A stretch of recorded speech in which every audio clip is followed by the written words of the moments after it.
नमस्कार, मैं विराज और आप देख रहे हैं वीके न्यूज। तुर्की इन दिनों एक कट्टरपंथी इस्लामिक देश के रूप में पहचाना जा चुका है। जब भी इस्लामिक आतंकवाद के खिलाफ कोई आवाज उठती है तो तुर्की उसे अपने कट्टरपंथ रवैये से दबाने की कोशिश करता है। वो अपने आप को इस्लाम का ठेकेदार मान बैठा है। सिर्फ इतना ही नहीं, हाल ही में फ्रांस टीचर हत्याकांड वाली घटना को जब फ्रांस के राष्ट्रपति ने इस्लामिक आतंकवाद करार दिया था, तब सबसे पहले तुर्की ने ही अपना जहर उगला था और कहा था कि इस्लाम विरोधियों का सर कलम करना जायज है। तुर्की भारत के खिलाफ भी जहर उगलता घूम रहा है। अब जो खबर आई है वो उसके नापाक और घिनौने चेहरे को उजागर करने के लिए काफी है। आपको बता दें कि तुर्की के राष्ट्रपति रेचप तैयब एर्दोगन का पाकिस्तान प्रेम किसी से छिपा नहीं है। एर्दोगन कई बार यूएन या फिर किसी अंतर्राष्ट्रीय मंच पर भारत की खिलाफत करते आ रहे हैं। मुद्दा कश्मीर ही रहता है। पूरी दुनिया इसे भारत का आंतरिक मामला मानती है, लेकिन तुर्की इसके खिलाफ रहता है। लेकिन अब जो खबर सामने आई है उसे जानकर आपके होश उड़ जाएंगे।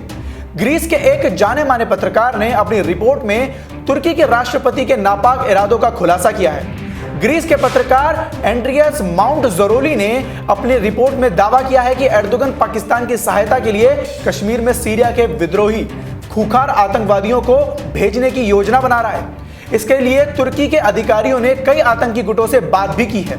ग्रीस की न्यूज वेबसाइट पेंटा पोस्टागामा पर प्रकाशित अपने लेख में एंड्रियास ने लिखा कि सीरियन नेशनल आर्मी मिलिशिया के सुलेमान शाह ब्रिगेड्स के कमांडर मोहम्मद अबू इमसा के कुछ दिन पहले ही अपने साथी मिलिशिया सदस्यों से कहा था कि तुर्की यहां से कश्मीर में अपनी कुछ यूनिट्स तैनात करने जा रहा है। सुलेमान शाह ब्रिगेड्स को तुर्की का खुला समर्थन है, जिसका उत्तरी सीरिया में आफरीन जिले में पूरा नियंत्रण है।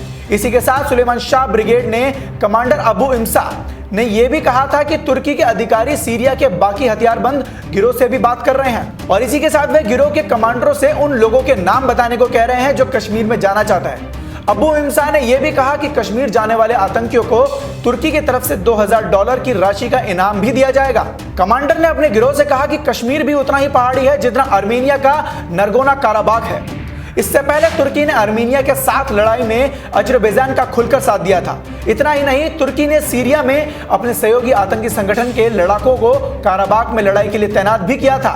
खुद फ्रांस के राष्ट्रपति इमैनुअल मैक्रोन ने इसकी पुष्टि की थी।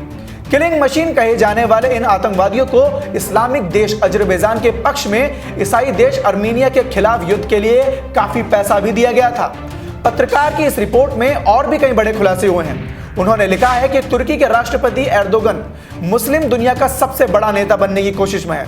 सऊदी अरब और इस्लामिक वर्ल्ड पर प्रभुत्व को चुनौती देने के लिए राष्ट्रपति एर्दोगन ऐसे कदम उठा रहे हैं। पत्रकार ने यहां तक लिख दिया कि एर्दोगन यहां तक कि कश्मीर मुद्दे पर भारत को कई बार धमकी भी दे चुके हैं। उन्होंने लिखा कि तुर्की लंबे समय से भूमध्य सागर क्षेत्र में ग्रीस, साइप्रस और इजिप्ट के खिलाफ आक्रामक तैयारी में जुटा है।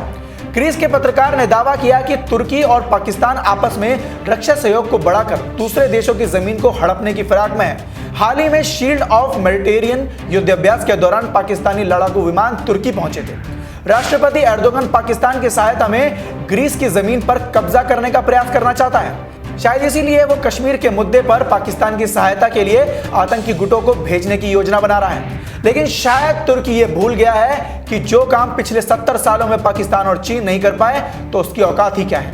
वो भूल गया है कि भारतीय सीमा पर उनका इंतजार करने वाले भारतीय शेर उन्हें घर में घुसकर मारने की हिम्मत रखते हैं। तो ऐसे में अगर वो हमारी सीमा के नजदीक भी आए तो उनका खात्मा होना तय है। वो शायद भूल गया है कि आज का भारत किसी से डरता नहीं बल्कि सामने वाले दुश्मन को मार गिराता है। तो आपको यह खबर कैसी लगी? इस जानकारी को और भी शेयर करते रहिए और इसे लाइक करना बिल्कुल मत भूलिएगा। फिलहाल के लिए इस खबर में सिर्फ इतना ही। देश और दुनिया की ऐसी ताजा तमाम खबरों से जुड़े रहने के लिए देखते रहिए वीके न्यूज। धन्यवाद।